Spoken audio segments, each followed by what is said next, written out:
síntomas importantes. La variante aquí en el examen físico es la inspección, la auscultación, la percusión y la palpación. No se puede, repito, palpar antes de auscultar, porque es importante, en el abdomen sobre todo, poder auscultar los ruidos hidroaéreos. Cuando tú no escuchas ruidos hidroaéreos en el abdomen, seguramente hay algo grave que puede estar pasando en el abdomen. Lo más grave podría ser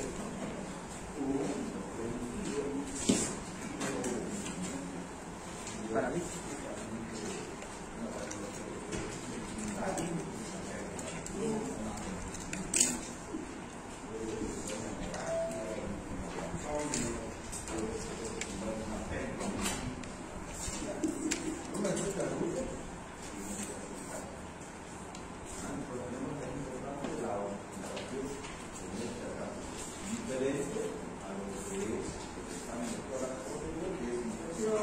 Palpación, percusión y auscultación. Se ausculta antes de palpar, tocar y ver. Entonces vamos a ver que nos da lo que fíjense, la edad es importante. También tenemos en cuenta lo que es la edad de niños y adultos no va a ser lo mismo. Las patologías van a diferir. Seguramente los niños vamos a aplicar en otro tipo de patologías. No va a ser lo mismo. En el niño tenemos una infección inflamatoria, vamos a pensar en relación a los adultos, vamos a pensar en neoplasias, a cáncer. No es diferente. Yo mismo voy a pensar en un cáncer que se llama procurado de cáncer. En el niño nunca lo vamos a contar. Pero tenemos en cuenta estas patologías. En los niños más frecuentes son las de hombres.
La raza, hay razas, por ejemplo, como la negra, que son muy raras en relación a la apendicitis y úlceras, pero en las asiáticas son raras, por ejemplo, las litiasis biliares, las úlceras gastroduodenales, pero en las otras, por ejemplo, las apendicitis,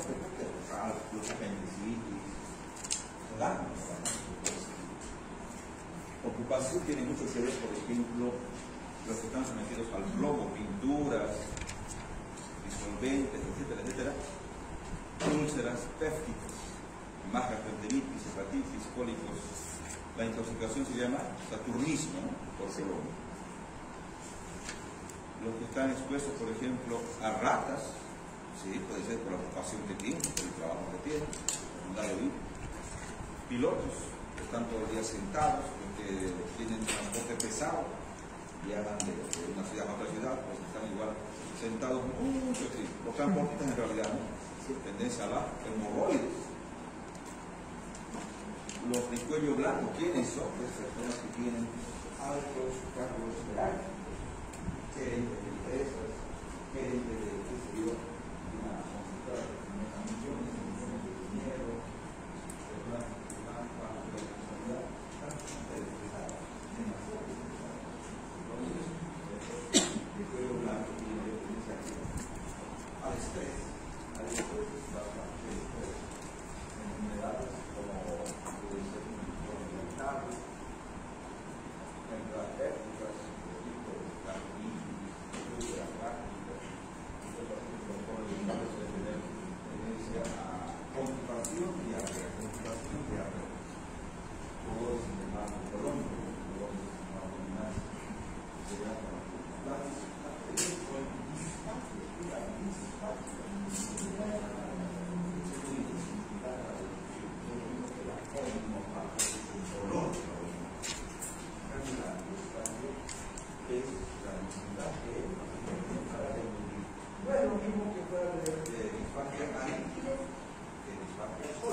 los sólidos, no puedo tragar, se me atora.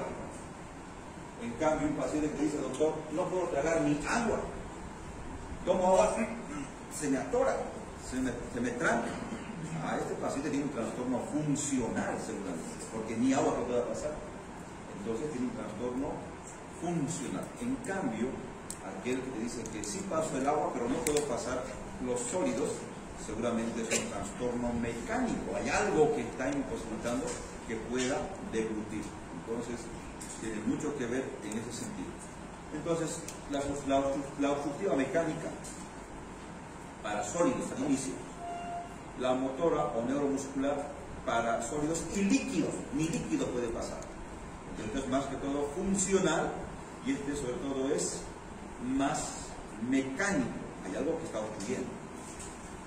Puede haber tanto procesos extrínsecos como intrínsecos, o sea, ¿qué puede ser extrínsecos? Fuera del esófago, algo que comprima el esófago, un tumor de mediastino puede comprimir al esófago, no puede pasar.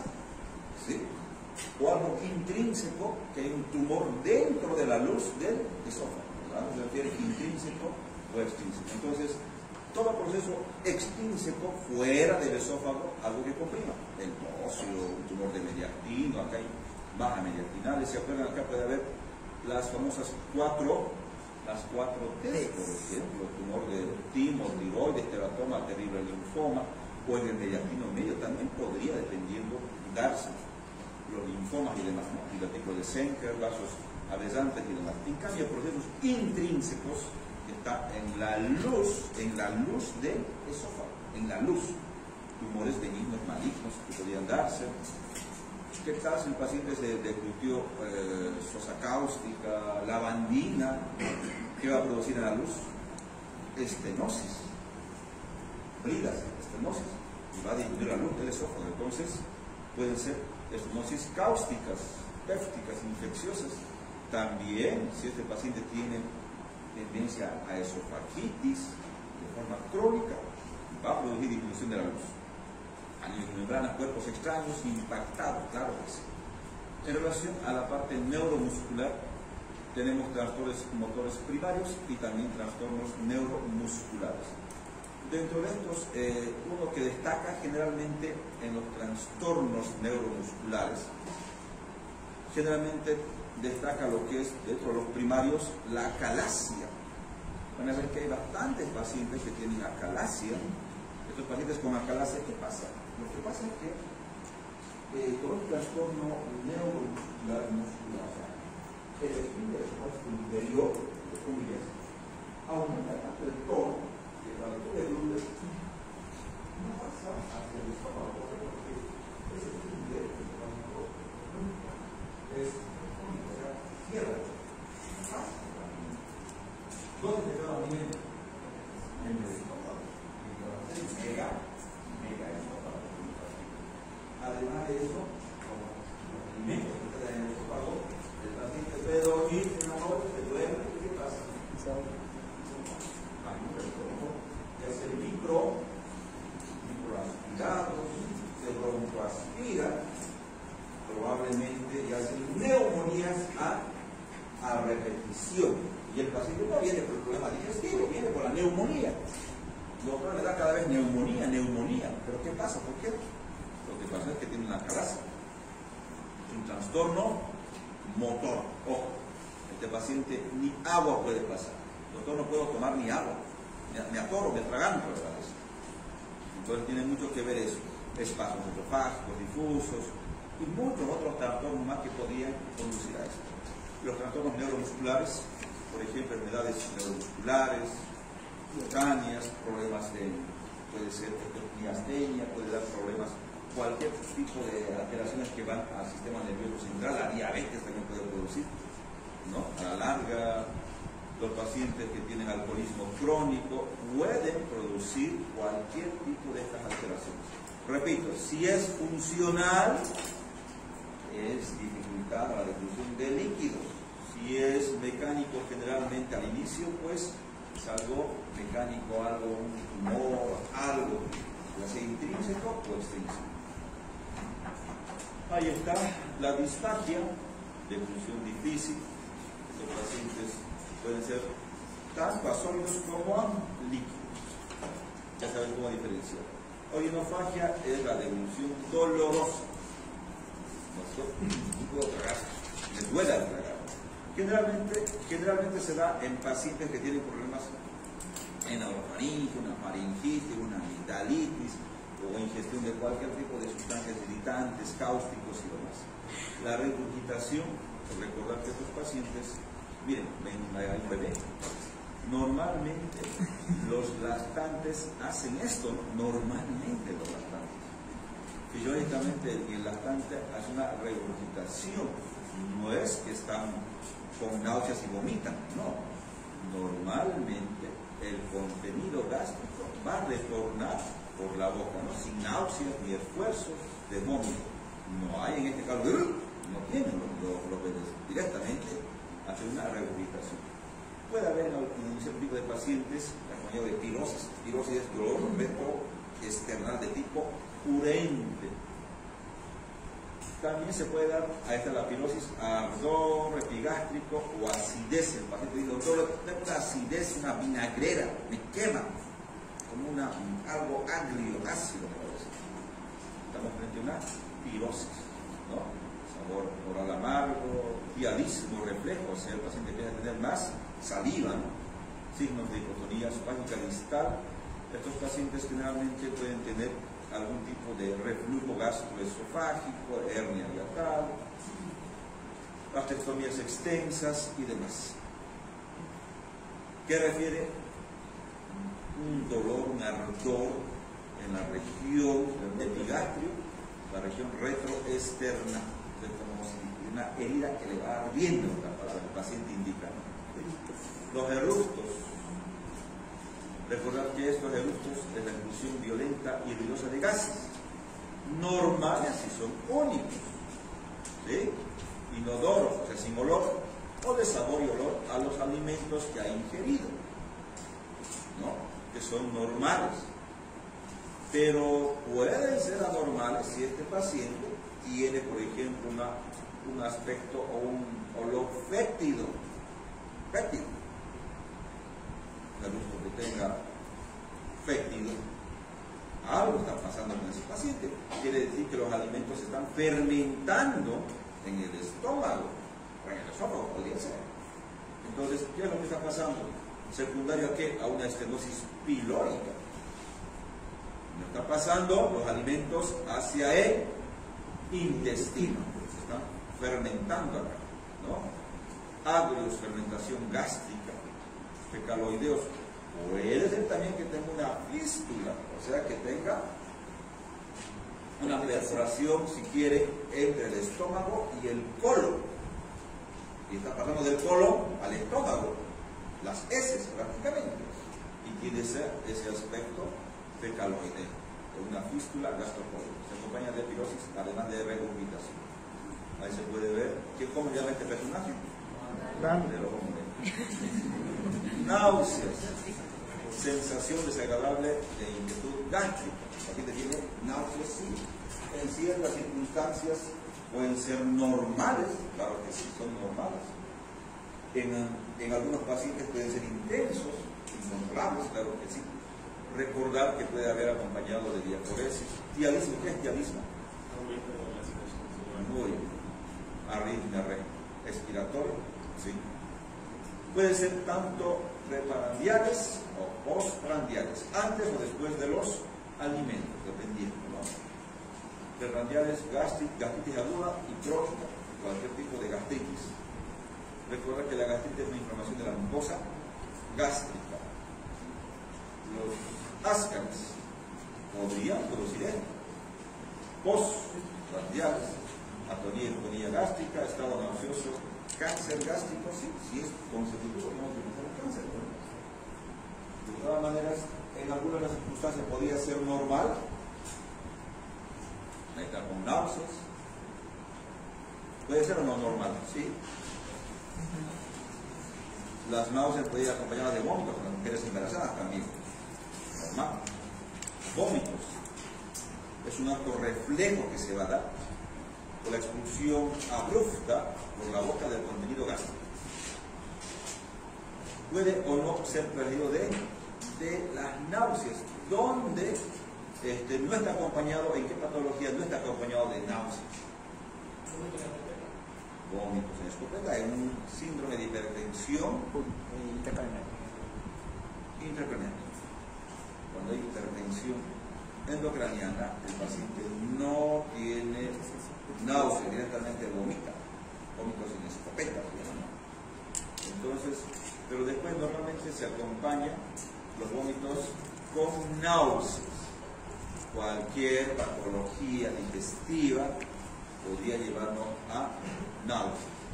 La hematemesis, vómito con sangre, diferenciar la hematemesis de la hemófisis, porque el paciente indica la de sangre por la boca, lo que dice, yo tengo hemófisis, porque tenemos que tomar en cuenta que la hematemesis, porque es sangre, la hemófisis, la hematemesis de la parte respiratoria, todo,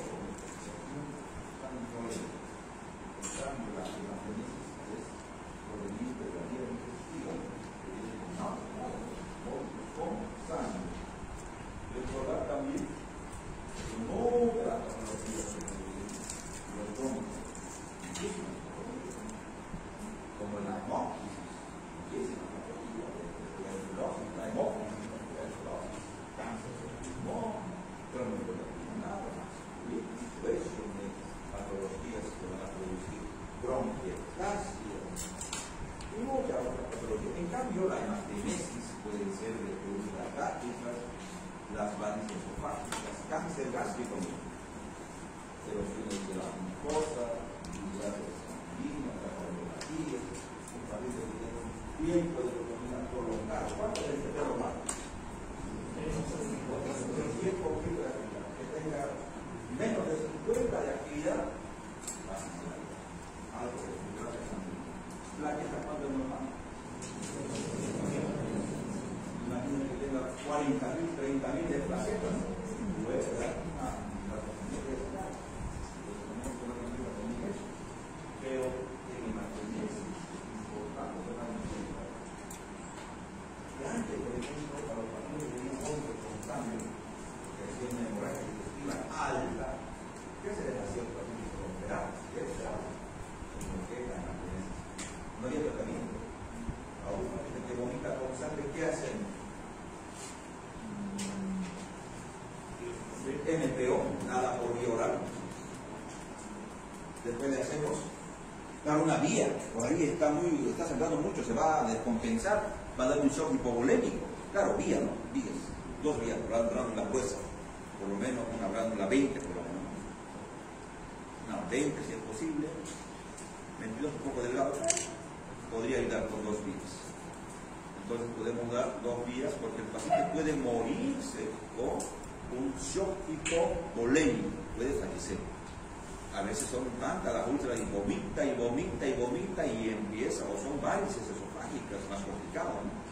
O un cáncer gástrico. Pero en general, tú no sabes de dónde viene el sangrado, si es del estómago, si es del esófago, pero lo que tendríamos que hacer, en este caso, antes me decía en úlcera gástrica, en úlcera duodenal, en unas úlceras esofágicas, se lo operaba a los pacientes.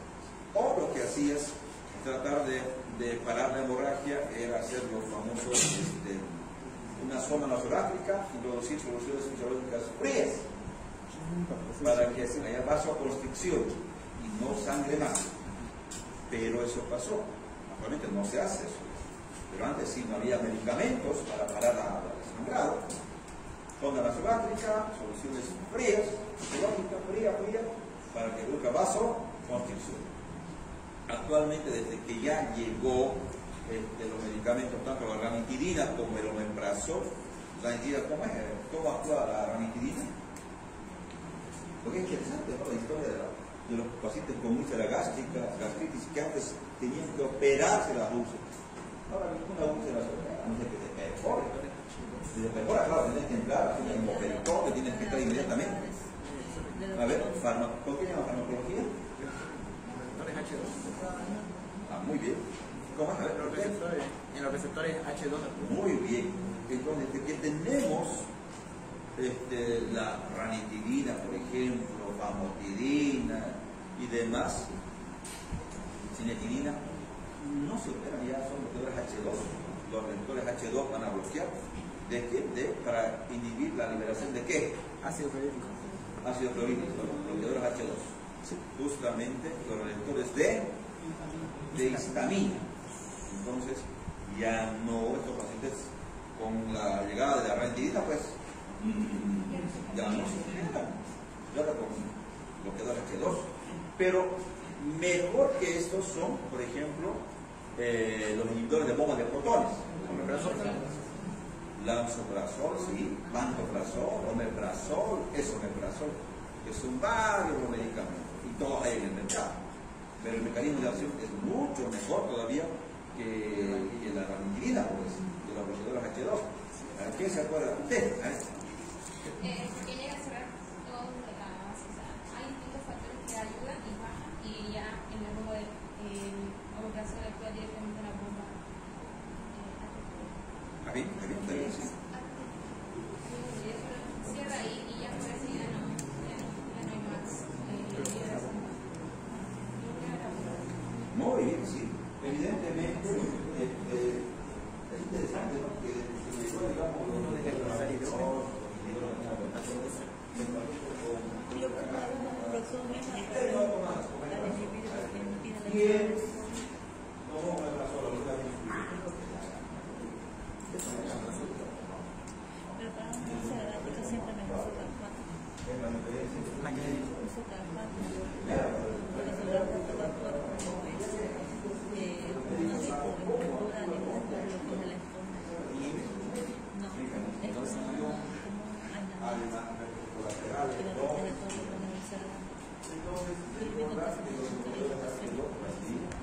Esa es la agencia. Vamos a notar. De la plastina y de la tres días va a bloquear la liberación de ácido clorhídrico. Por ende, no va a haber esta liberación y el paciente va a poder mejorar. ¿Sí? ¿Usted lo entendió? Ahí está.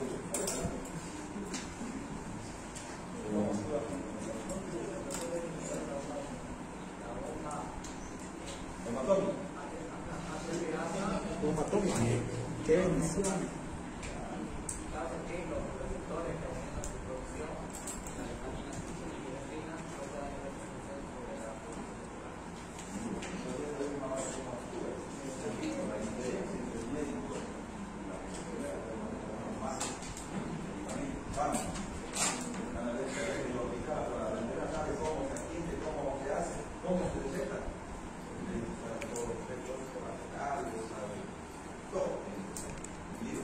Desde la llegada de estos inhibidores de bomba de protones, además bloqueadores H2, no se operan más los pacientes por una gastritis o por una úlcera duodenal o gástrica, a no ser que se perfore.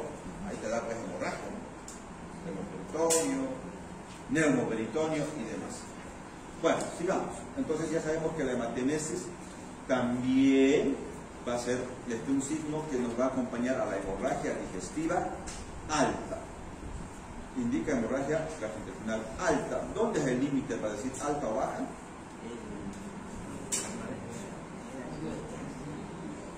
Sí, Ángulo de 3. el ángulo de 3. Por encima, por arriba de eso es alta y por debajo es baja. Hay un paciente que tiene hematemesis. Hematemesis. Melena, presencia en heces de sangre digerida. Lo van a ver en la gente. Doctor, le cuento que hoy día hice deposiciones negruzcas, malolientes, brillosas, o sea, fétidas, como el alquitrán. ¿Conocen el alquitrán? Todos conocemos el alquitrán. Sí, el paciente va a referir negra, adherente, indica hemorragia gastrointestinal, pero alta. Entonces, la melena y lo que es la hematemesis indican hemorragia digestiva alta. Esta es una sangre digerida, ha estado en contacto con el ácido clorhídrico. es brillante, ¿no? Negra. Entonces tenemos que tomar en cuenta. Y en algunas circunstancias uno quiere, bueno, tiene dudas, no se parece que es, no es. Y en la visita le preguntan al día siguiente, usted vio que era digestiva, usted vio que la gente era negra, sí era media café. Algunas pruebas que podamos hacer ahí en principio.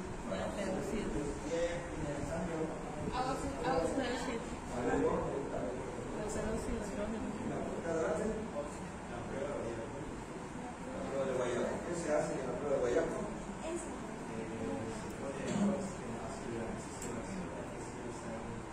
Sí, claro, o sea, nos ayuda, nos orienta, nos guía a ver si es o no lo que tiene acá sangre. Bueno, le echas agua oxigenada. ¿Y qué pasa cuando hay sangre? En cualquier día, ¿qué pasa? Hay una burbujita, ¿verdad? Bastante. Lo mismo va a pasar acá. Entonces podría ir dando la prueba de Guayaco para poder hacer, para ver si es que en realidad hay sangre. Por ahí se tomó, no sé, así, algún tipo de colorantes, o morcilla al final, que te va a dar casi la misma dosis. Te puede confundir. Pero ahí está el ángulo de 3, esfínter vagico superior, ahí se puede ver el ángulo de 3, hemorragia digestiva alta, hemorragia digestiva baja, ángulo de 3. Ya sabemos que la melena indica cuando es una hemorragia digestiva alta, la melena, no se olvide. Causas varias, frecuentes, dijimos, úlcera péptica, gastritis erosiva, varices esofágicas, síndrome de Mallory-Weiss.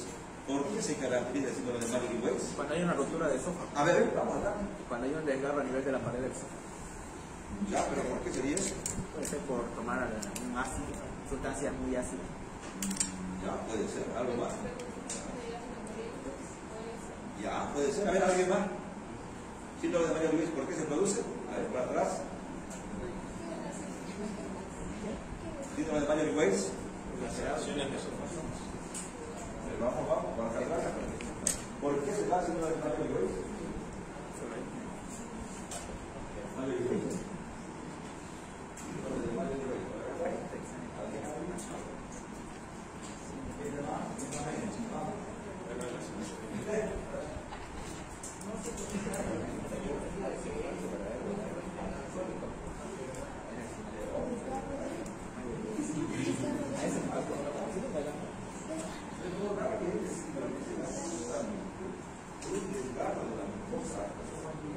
Por el esfuerzo, por los montos frecuentes que se puede producir, alguna vez se produce en no se da poquito y podrían degradar la mucosa esofágica y producir este tipo de sangrado, o sea, una hemorragia digestiva, ¿no? Entonces, son tantos, muchos se producen los resultados del vómito. Y este esfuerzo que hace puede desgarrar esta mucosa y darnos este síndrome de Mallory-Weiss. SARS son los tumores del tubo digestivo, trastornos de la hemostasia, dijimos, ¿no? Que esté alterado el tiempo de protrombina o que esté alterado las plaquetas, puedan sangrar. Otro tipo de displasia sanguínea. Excepcionalmente, divertículos, hemorragias vasculares, fístulas, trauma hepático. Lo demás son raros, pero se podría dar en algún tipo de alteración. Se podría dar algún tipo de vasculitis, etcétera, etcétera, se puede. Hematoquesia, la hematoquesia, presencia de sangre rutilante en las heces. Esta no es negra, no es melena. Esta es una sangre rojo rutilante en las heces. Hematoquesia, deposiciones hemáticas o heces con sangre. Indica hemorragia gastrointestinal inferior, hemorragia digestiva baja. Repito, no es la otra negra, una sangre digerida. ¿Y cómo equivocarse esta? Pero si es una sangre roja, rutilante, vas a ver por las heces. ¿Qué podría ser debajo del ángulo de Graves? Muchas patologías del colon, Cáncer del colon. Sí, lo primero que pensamos, uno siempre piensa, bueno, tiene que pensar lo peor. Tiene que pensar lo peor siempre, ¿no? Sí, unas neoplasias, cáncer de colon, tienen que pensar, pólipos, puedes pensar, diverticulosis, puedes pensar también hemorroides, puedes pensar, que son las más frecuentes en los pacientes, ¿no? Se podría dar este tipo de lesiones, pero sí pensar que algo.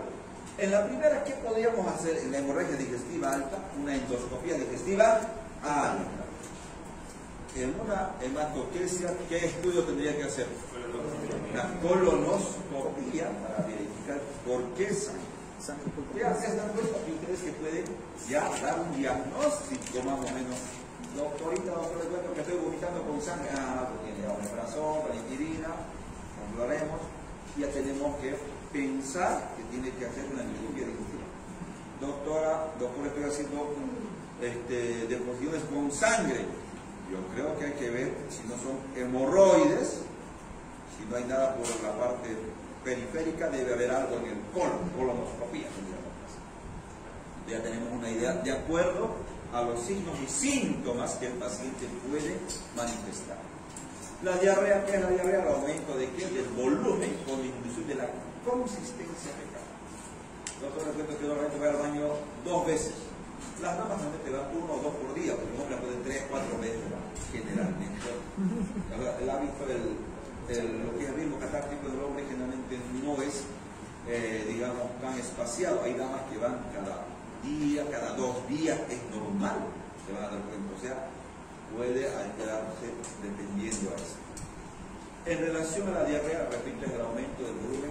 No decimos, digamos, 3 deposiciones en diarrea, no, sino que nos basamos en el aumento del volumen y además de la disminución de la consistencia fecal. Preguntamos, ¿usted cada qué tiempo va? Después yo voy a baño 2 veces, estoy abriendo 5, 6, 7 veces, o tal vez 4 veces. Va a depender mucho de la consistencia, ¿no? Y el hábito del paciente sobre todo. Ahí se puede un paciente que está con diarrea. ¿A qué se refiere? O sea, ¿qué pensaría cuando tiene un paciente con diarrea? ¿Qué haría en la parte ya más clínica, en la parte diagnóstica? ¿Qué tendría que hacer la diarrea? ¿Cómo? Sí, hidratar. Sería.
Hablamos de heces con sangre, diarrea con sangre, yo pienso con moco con sangre, voy a pensar en disentería, cuando es con sangre, disentería. La disentería puede ser tanto vacilar. ¿Cuál es? La disentería vacilar. La etiología. Disentería vacilar. La. ¿Qué van a pensar? Bacteriana, origen bacteriano. Si es vacilar, es la Shigella. Shigellosis. Y si fuera parasitaria, disentería parasitaria. ¿Cuál? Amebiasis. La amebiasis, generalmente voy a pensar. O sea, ya tengo una idea. Está haciendo diarrea con sangre, con moco. O tiene un problema bacteriano, parasitario, también puede ser viral, pero nos iremos a lo más frecuente: fiebre, escalofrío, que tendría que hacer un moco fecal. Si tiene paciente diarrea, no voy a darle todavía antibióticos, no voy a darle medicamentos que van a cortar la diarrea, no. Si, bueno, normalmente uno tiene diarrea, un día, 2 días, 3 días, va pasando. La mayoría son virales. Pero ¿qué tal si este paciente está más, o es un bebé, lo es más complicado? ¿Qué tendríamos que hacer? Doctor, mi niño, mi bebé está con diarrea. Claro, tendrá que hacer laboratorios, pero sobre todo en la diarrea habrá que hacer un moco fecal. O directamente le dan antibióticos. Tiene diarrea, es amarillenta, suelta, abundante, 7 veces por día, 8 por día, no para, doctor no para, sigue con diarrea. ¿Tiene sangre? No tiene sangre. ¿Tiene moco? No tiene moco, pero es intensa la diarrea. Doctora, tiene algo. ¿Ustedes qué le van a dar? Ya, un suero para rehidratación oral, que está deshidratado, habrá que internarlo para hacerle para entrar. Alguien está durmiendo para atrás, vamos a ver quién está durmiendo, vamos a ver. Ahora vamos a preguntar si están durmiendo. Párense un minuto, descansen. Pero hombre, ¿qué está haciendo?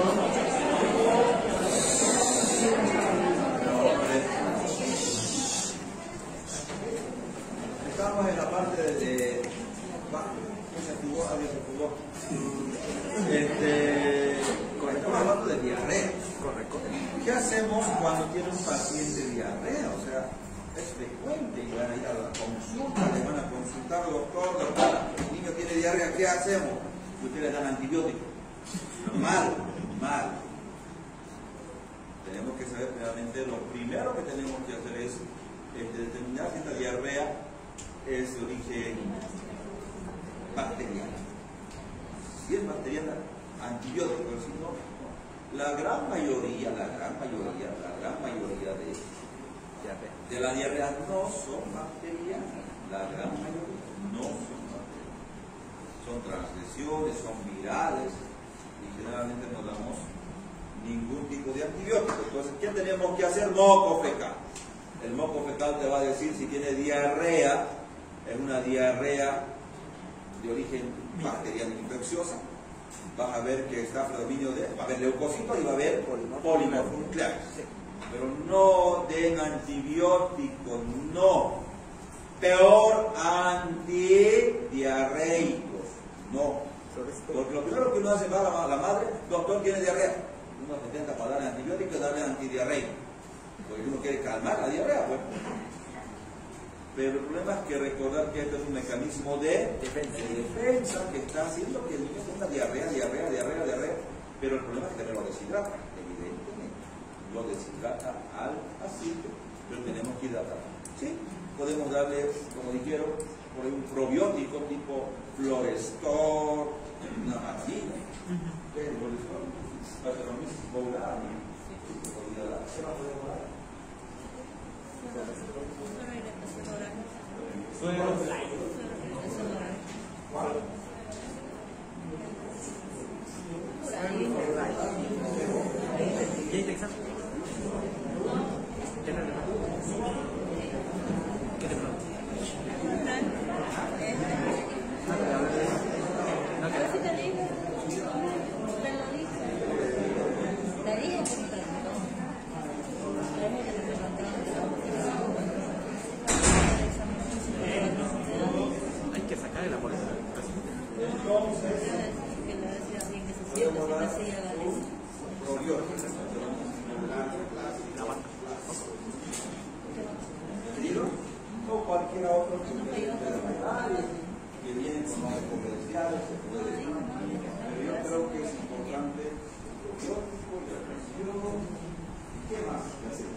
mantiene 3, 4, 5 días. Después de eso, si es que no resuelve, no es infeccioso, de por ahí se puede pensar en algún antidiarreico después, nunca al inicio. Porque recordad que si tú cortas la diarrea, esas toxinas todas van a seguir y el paciente puede llegar hasta fallecer. No dar antidiarreicos al inicio, porque estamos viendo que es un mecanismo de defensa que va a tratar de eliminar todas las toxinas, las bacterias, virus que están produciendo esa diarrea. Por eso la diarrea. Pero, claro, lo puedes deshidratar, ojo, nada. ¿Entendido? Ojo, mucho cuidado en manejar diarreas. Van a ir varios, bueno, yo sé que tienen varios, tal vez ya hermanos pequeños, sobrinos, hijos, porque uno se desespera por la diarrea. Y se intenta darle antidiarreico y antibiótico. Peor que el antibiótico, no, peor la disbacteriosis, va a ser peor todavía. No dar antibióticos, a no ser, repito, que sean infecciosos. ¿Tienes duda de hacer cultivo? Bueno, disquesis, dificultad para las deposiciones, dificultad en la evacuación intestinal. Se pueden ver tipo de pacientes que tienen la dificultad, constipación, estreñimiento. Generalmente es una pausa de defecación de más de 2 días o 3 días. Ahí podemos hablar de estreñimiento o constipación. Acá, como dice el doctor, estoy estítico, le va a decir. Estítico, constipado, evacuaciones de heces fecales en pequeña cantidad, duras, retención en intestino grueso. Los pacientes constipados, repito, pueden ser, generalmente puede darse las damas, van a ver que vienen muchas damas por este tipo de cosas. ¿Qué se puede recomendar acá? Dietas ricas en fibra, más verduras, sobre todo, y fibra, bastante fibra. Tenés el deseo de continuar con la defecación cuando el colon ya está evacuado. Por ejemplo, en problemas infecciosos, en las disenterías puede haber un tenesmo. En compresas hay pacientes que tienen evacuación intestinal involuntaria por rebosamiento de material fecal retenido. Pueden ser primarias o secundarias de origen psicógeno. Ojo, en pacientes que tienen trastornos psicológicos que son abusados, por ejemplo, pueden tener este tipo de encompresas, puede tener, ¿no? Rebosamiento. Dolor abdominal, el dolor, bueno, el paciente, si no le duele, no viene a la consulta. Van a ver. Si le duele, viene. La gran mayoría de los pacientes vienen a la consulta por dolor. La gran mayoría. ¿Qué tiene, doctor? Esto es posible hace una semana. Pero ¿por qué no viene? Es que hoy día empezó a doler el pulmón y decimos. ¿No? Hace una semana estaba por dolor de barriga, bueno, hace 2 días recién, pero cuando empezó empezó hace 2 semanas, pero recién empezó a doler, viene por el dolor. La gran mayoría de los pacientes vienen por dolor. Se van a dar cuenta. Pero en dolor abdominal yo no uso analgésicos hasta saber el diagnóstico. Cuidado que sea una apendicitis y le diste un analgésico. Va a calmar pues, el dolor. Claro, se va a perforar y apendicitis peritonitis. Mucho cuidado en el abdomen. Mucho cuidado en el abdomen. Claro, lo demás no pasa nada, cualquier tipo de dolor, pero acá en el abdomen es muy peligroso dar analgésico. Vas a hacer, lo vas a enmascarar el cuadro. Entonces tenés que saber de qué se trata. Si tiene dolor abdominal, ¿se acuerdan que hablamos, por ejemplo, de lo que es la cronología de Murphy? Sí. Empieza con dolor abdominal en apendicitis, dolor abdominal en la región del epigastrio, a las pocas horas, minutos, al poco tiempo se traslada a fosa ilíaca derecha, la cronología de Murphy, y esto se da realmente la apendicitis. ¿Y qué voy a pensar? Y además le hago reflejo y me salió, ¿qué me salió? Lumbar positivo. Y si me sale lumbar positivo, apendicitis, lo más probable. Lo más probable. Es mejor pecar por exceso que por defecto. Si es un peladito, 12, 13, 14 años, pensaría en apendicitis. En las damas es un poco más complicado, porque aquí tenemos los ovarios, las damas, están las trompas. No podría ser. No hay posibilidad de podría ser, pero tenemos que descartar. Porque si, o sea, era apendicitis, no, creo que no, mejor no le doy un calmante, antibióticos. De perforar es grave, se puede morir con peritonitis. Se puede morir con peritonitis. Oh, mucho cuidado, mejor es pecar por exceso que por defecto. parece que es apéndice, mejor lo operas. Lo sacaste la apéndice, porque no pasó nada, no pasó nada. Pero que tal si no lo operaste y era apendicitis. ¿Te das cuenta? Más grave. Por eso hay que pensar bien, analizar. La clínica es clara, la clínica es clara. Bueno, dolor puede ser somático, visceral, referido. Recordar también que, aparte del dolor abdominal, se puede dar, pero hombre, esto se bloqueó. Ya se veamos. Va. De verdad que se bloqueó.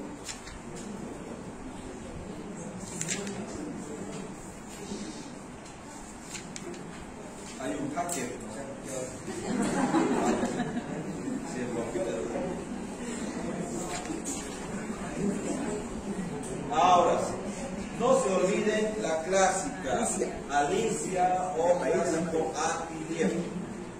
Mnemotecnia para usar o para valorar a un paciente con dolor. En todo va esto, ¿no? Alicia o anti-liebre, que es muy similar.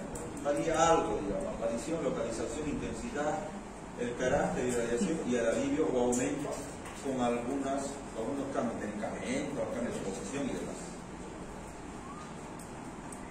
El dolor abdominal, gran causa de consulta, por ejemplo, en Estados Unidos, miren, diagnóstico final, después de haber visto todos los pacientes, ¿por qué vienen? Dolor abdominal en específico, un 34% en España. O sea, es alto. Muchos no saben qué pasó. Al final no fue nada, digamos, y puede ser que sea funcional. Pero una gran mayoría por apendicitis, 28%. O sea que es lo más frecuente. Yo les digo, hay que tomar en cuenta el apendicitis. Mucho cuidado. Si tienen dudas, le están dudando, mejor es que se operen. ¿No? Apendicectomía, patología del tracto biliar, 10%, reflujo intestinal. Por ejemplo, en el occidente es frecuente, en el occidente, o sea, en el altiplano, más frecuente los vólvulos. ¿Por qué será frecuente los vólvulos? O sea, puede ser que exista, es decir, el Chagas. Puede haber también, hacen megacolon, sí, el Chagas es una causa, pero también las dietas. La dieta rica, por ejemplo, en hidratos de carbono en el occidente es bastante más que en el oriente. Aquí, churrasco, carne, es diferente, más proteínas en relación al occidente. ¿Te dan cuenta? También tiene mucho que ver la ingesta de alimentos. Patologías ginecológicas, 4%, ahí está. Les decía, mucho cuidado en apendicitis, salpingitis, quiste de ovario, embarazo ectópico. Tenemos que tomar en cuenta esto en abdomen, pancreatitis, también cólico renal, cáncer, divertículos y otros.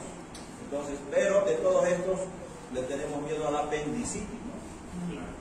Porque después nos demandan y que nos equivocamos. Pero este es grave, por si acaso. Y de acuerdo a eso puede darnos hemiperitorio, embarazo ectópico, rotura de vaso, un trauma, por ejemplo. El embarazo ectópico, ojo, recordar que hay que tomar muy en cuenta esto parece un chiste, pero cuando va a la consulta y nos pasó varias veces hace unos 8 o 9 años no pasaba más de los 16 años la persona con dolor abdominal que tenía dolor por la apendicitis. Y le preguntamos, ¿está embarazada?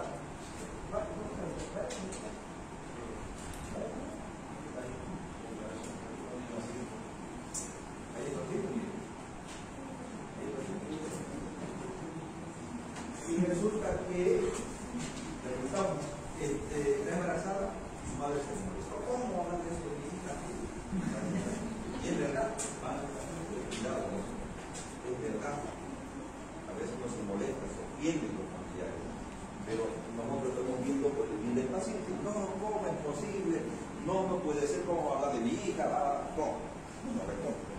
Pero tenemos que preguntar y tenemos otra fecha de demostración y la niña, bueno, nada, no, con temor a su papá, a su madre, pues nada.